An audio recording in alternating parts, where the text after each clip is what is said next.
อค่ะมาส่งค่ะมื้อนี้ก็มาสอนวันนี้ใต้ไหนค่ะเนาะสอนบรรณาลายค่ะวันนี้มันอ้อนค่ะเนาะ11ค่ะฟ้าห้อยกับขึ้นฟอยฟ้าห้อยไก่ขึ้นยากฟอยฟ้าห้อยกับขึ้นยากจำฟอยฟ้าห้อยกับไก่ขึ้นจำนาฟอยฟ้าห้อยไก่ขึ้นจำฟอยฟ้าห้อยกับขึ้นยากขึ้นฟอย12ค่ะเนาะฟ้าห้อยกับขึ้นฟอยฟ้าห้อยกับขึ้นยากฟอยฟ้าห้อยกับขึ้นจำฟอยฟ้าห้อยกับขึ้นจำนาฟอยฟ้าห้อยกับขึ้นจำฟอยฟ้าห้อยกับขึ้นยากขึ้นฟอย13ค่ะเนาะมาหอยกับขึ้นม้อยมาหอยกับขึ้นแยกม้อยมาหอยกับขึ้นจำม้อยมาหอยกับขึ้นจำน้ำม้อยมาหอยกับขึ้นจำม้อยมาหอยกับขึ้นแยกขึ้นม้อย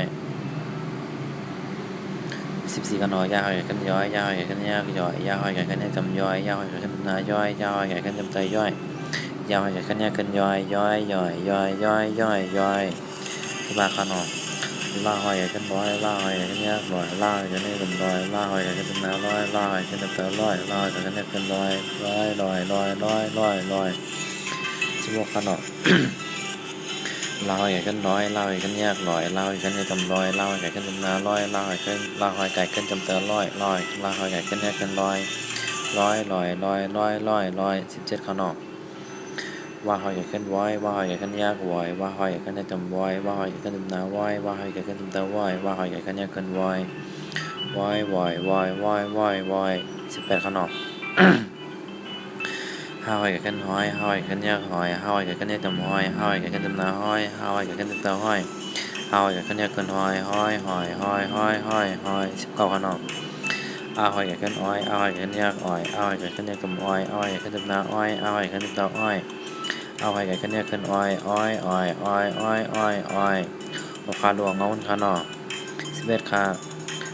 12ขนม11ครับ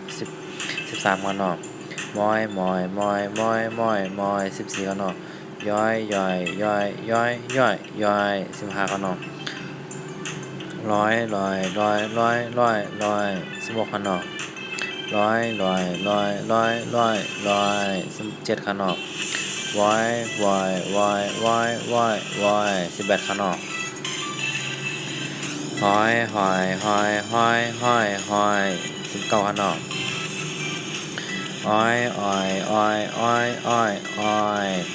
เอาขนาดอย่าไปลืมรู้ยอดรู้แทงไหนขนาดรู้วันปอก2ปอกขนาดเอาค่าหมดส่งค่าอย่าก็อย่าไปลืมเต็กแซ่บันพี่น้องแป้งออนไลน์เขากดตีกูเรียนในขนาดเอาค่าหมดส่งค่า